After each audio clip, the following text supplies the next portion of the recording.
저희 아이는 이제 막 태어난 신생아입니다. 아기를 맞이하면서 이것저것 준비하다 보니 신생아 용품도 한가득 샀는데요.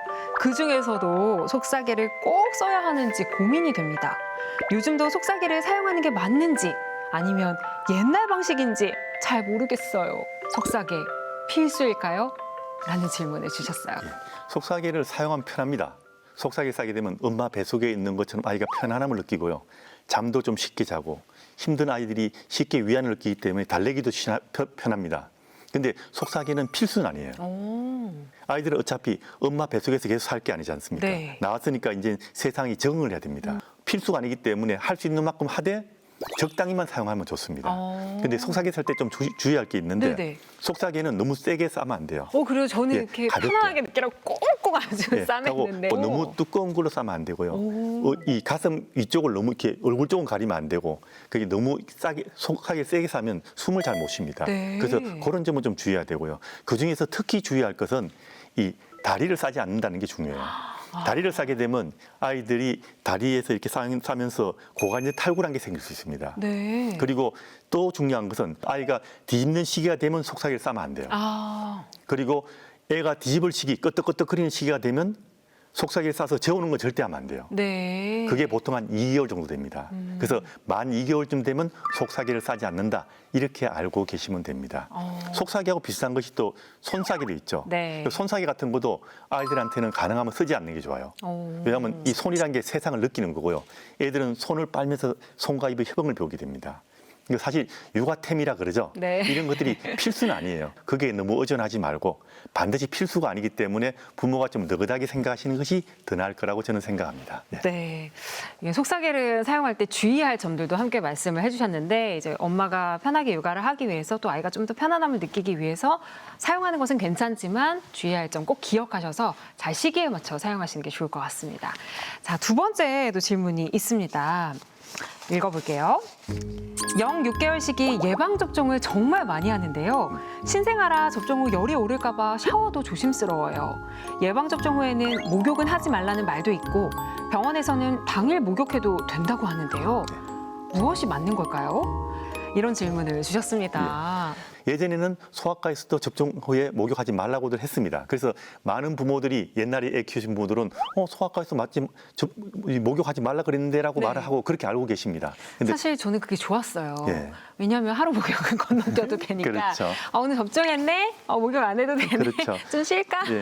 근데 이제 좋기도 했는데. 그게 접종하지 말라는 이유가 접종 후에 주사 자국에 물이 들어가거나 뭐 염증이 생겨서 문제가 생겨 이런 것 때문에 하지 말라 그랬는데 사실 이제는 지침이 바뀌었기 때문에 이제는 접종 후에 목욕하거나 물이 들어가는 것에 대해서 그런 거 신경 쓰지 않아도 된다 이렇게 바뀌었습니다. 네. 그런데 사실 전 세계에서 목욕하지 말라는 나라가 없었어요. 우리나라만 그렇게 이야기했던 거예요. 네. 그래서 그 지침들은 바뀌는데 인터넷이나 이런 정보들이 사실 개선이 안 됩니다. 왜냐하면 검색을 하면 옛날 것들이 올라온 게 더 많잖아요. 네. 그러니까 검색하면 옛날 게 먼저 나와요. 그래서 엄마들이 잘못 알고 있는 경우가 상당히 많고 지침은 바뀌었기 때문에 이제는 목욕을 해도 상관없다. 확실하게 그 말씀드리고요. 그리고 또 하나 이제 아셔야 될 것은 비누 같은 것은 간혹 쓸 수 있어요. 이제 부드럽게 조금씩만 쓰면 되고요.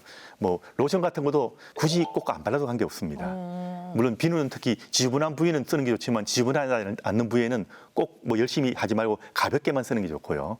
특히 면봉으로 기우 비는 거 절대 하면 안 되고요. 예. 파우더 같은 것도 쓰지 않는 게 좋고. 저희 어렸을 때는 기저귀 발진 나지 말라고 파우더를 그렇습니다. 엉덩이에 막 많이 발라줬는데 이제는 쓰지 말라 쓰지 그러죠. 말라는 특히 지침이 그게 생기기도 하고. 분을 부리다가 이 기도로 들어가면 안 돼요. 그렇군요. 특히 얼굴에 이렇게 뿌리는 사람도 있거든요. 네네네. 뽀송뽀송하고 좋아하는 느낌 들지만 사실 그런 건 권장하지 않습니다. 그렇군요. 폐로 들어갈 수가 있어요. 여러분 이렇게 정확한 육아 정보를 아셔야 합니다. 네, 오늘 하정우 선생님이 잘 정리해서 말씀을 해주셨고요. 다음 질문도 드려보겠습니다. 저는 모유가 잘 안 나오고 형편상 모유 수유가 어려울 것 같아요. 모유를 하다가 분유로 수유를 하려고 하는데요. 모유가 아이 건강과 두뇌 발달에도 더 좋다고 해서 참 고민이 많습니다. 분유로 바꾼다면 언제가 좋은지요? 그리고 분유 보관 등 분유 먹일 때 꼭 알아야 하는 주의사항도 알려주세요. 라고 하셨어요. 모유는요.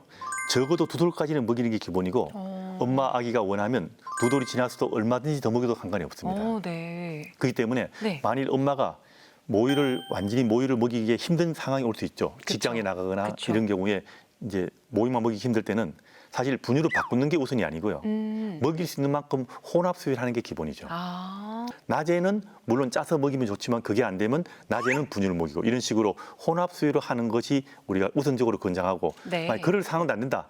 그럴 때는 서서히 분유를 늘리면서 모유를 줄여가는 이렇게 교체를 하는 게 좋아요. 네. 딱 끊고 하면 안 먹는 수가 생겨요. 어. 그리고 모유를 먹다가 이제 분유를 먹일 때 많은 엄마들이 이제 고민하게 되는 게 먹다 분유 먹을 때 분유 온도를 항상 물어보는 게 상당히 많은데 분유는 원래 체온으로 먹이는 게 제일 좋고요. 예. 어린 애기 때부터 차게 먹어도 상관없습니다. 보관할 때. 그래요? 예. 오. 냉장고에 있던 걸 그대로 먹여도 되는데 사실 우리나라 간서상 데워서 먹이는 게 일반적이죠. 따뜻한 거 예, 그렇죠. 먹여야 된다고 우선 체온 생각하거든요. 정도로 데우시면 엄마 모유가 체온이니까 그쵸. 체온 정도로 먹이시도 괜찮습니다. 그리고 주의할 것은 타고 먹일 때는 탄 다음에 상온에서는 2시간 이내에 다 먹여야 돼요. 네. 그리고 일단 입을 댄 순간부터 오염이 되기 시작하거든요. 입을 대면 1시간 이내에 그걸 다 먹어야 됩니다. 아. 1시간 지난 다음에 분유를 먹이는 것은 별로 권장하지 않습니다. 네, 선생님께서 모유 수유를 권장해 주셨고 예. 뭐 아이를 위해서 또 모유 수유하면 엄마한테 좋은 점도 많다고 하잖아요. 그렇죠. 엄마도 건강해지고 아이도 건강해지고 특히 엄마 뱃살이 빠집니다.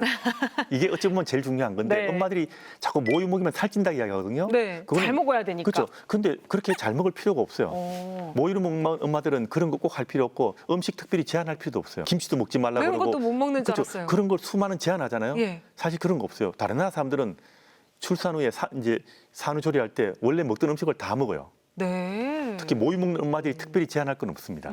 그렇군요. 근데 이제 미역국은 너무 많이 먹으면 안 돼요. 왜요? 한 사발씩 끓여서 그걸 한 달 내내 요도가 너무 많아요. 주시던데. 그래서 그거 별로 좋은 게 아니에요. 아, 그래요? 그래서 뭐 미역국은 사실 뭐 일주일에 한두 그릇 먹으면 충분하고요. 네. 안 먹어도 상관없어요. 알겠습니다. 모유 수유를 권장해 주셨고 이제 형편에 맞게 혼합 수유를 하더라도 차츰차츰 넘어가라라고 또 팁을 주셨습니다. 그렇죠. 자, 다음 질문 받아볼게요. 아이가 신생한데 저도 초보 엄마고 산후조리 하랴 아이 돌보랴 몸도 마음도 많이 지칩니다.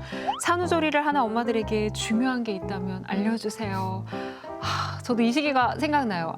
내가 이 감정이 산후 우울증인가? 라는 생각이 들 때도 있었습니다. 예. 저도 이제 출산해서 몸이 정상이 아닌데 네. 아이는 새벽에 깨서 울죠. 2시간마다 젖 먹여야 되죠. 네. 이게 사실 처음 해본 엄마의 역할이 쉽진 않았었거든요. 아, 그럼요. 그러니까 애를 놓으면 진짜 저 아이들 같죠. 네. 근데 애를 놓고 갑자기 슬퍼져요. 그 애를 놓고 왠지 너무 슬퍼지는 거. 이게 산후 우울증이죠. 그런데 이거를 예방하려면요. 제일 중요한 것은 엄마가 움직여야 돼요. 누워 있지 말고 외출도 적당히 하고. 보통 산후조리원 가서 2주 동안 네. 거의 아무것도 안 하고 방 안에 누워만 있거든요. 예. 그러면 애를 놓을 때는 우리 몸의 인대나 모든 근육들이 늘어납니다. 네. 이거를 젖을 먹이면서 그다음에 움직이면서 애를 돌보면서 이것이 좋아지게 돼요. 그래서 움직일수록 빨리 회복이 됩니다. 그다음에 힘들면 안 돼요. 힘들면 산후우울증이 심해집니다. 네. 그래서 여러 가지 이제 애 돌보는 거 외에 나머지는 주위 사람들이 많이 도와줘야 돼요. 특히 네. 아빠 역할이 굉장히 중요합니다. 맞아요. 그리고 부모가 푹 쉬어야 돼요. 푹 쉬어야 된다는 것은 뭐냐면 잠을 잘 자야 되는데 잠을 제대로 자지 않으면 이게 산후우울증이 좀 심해집니다. 꼭 엄마들이 이제 애가 먹을 때 먹고 잘 때 자라 그러거든요. 네. 그런데 잘 때 뭐 합니까? 엄마들 좀 핸드폰으로 쉬지를 못해요. 육아용품 검색하고 있어요. 그렇죠. 그리고 누가 뭐 뭘 하나 사야겠지? 보고 뭐 특히 쇼츠. 저도 그랬어요. 예. 아이와 관련된 거. 예. 그 수면법, 예. 안누법, 네. 그런 걸 보다 보면 쉬질 쉬다법. 못하죠. 예. 이렇게 해야 돼? 하면서 계속 보고 그렇죠. 있거든요. 그래서 엄마들이 쉬질 못하는 이유 중에 하나가 애가 애가 잘 때 자야 되는데 잘 때 핸드폰을 보는 거예요. 맞아요. 그렇기 때문에 여러 가지로 엄마들이 힘들어져요. 그러니까 엄마는 또 따라 자려고 그러죠. 애 잘 때 안 자고 쉴 때 쉬고 많이 움직이는 거 이게 우울증을 예방하는데 제일 중요한데 진짜 너무 우울하다. 그럴 때는 의사의 진료를 받아서 약을 먹는 방법도 있으니까 혼자서 끙끙 앓고 고민하지 마시라는 이야기입니다. 맞아요. 누구에게나 찾아올 수 있는 산후 우울증이거든요. 네. 그냥 너무 쉽게 넘기시지 마시고 주변의 도움도 적극적으로 요청하시면서 또 함께 이겨 나갈 수 있습니다. 아, 그럼요. 예. 단순히 호르몬의 조금 변화 때문에 생기는 문제이기도 정상적인 하잖아요. 거라고 보시면 돼요. 정상적인 과정이니까 네. 잘 극복해 나가실 수 있고 언제든지 전문의의 또 도움을 받아보셔도 좋을 것 같습니다.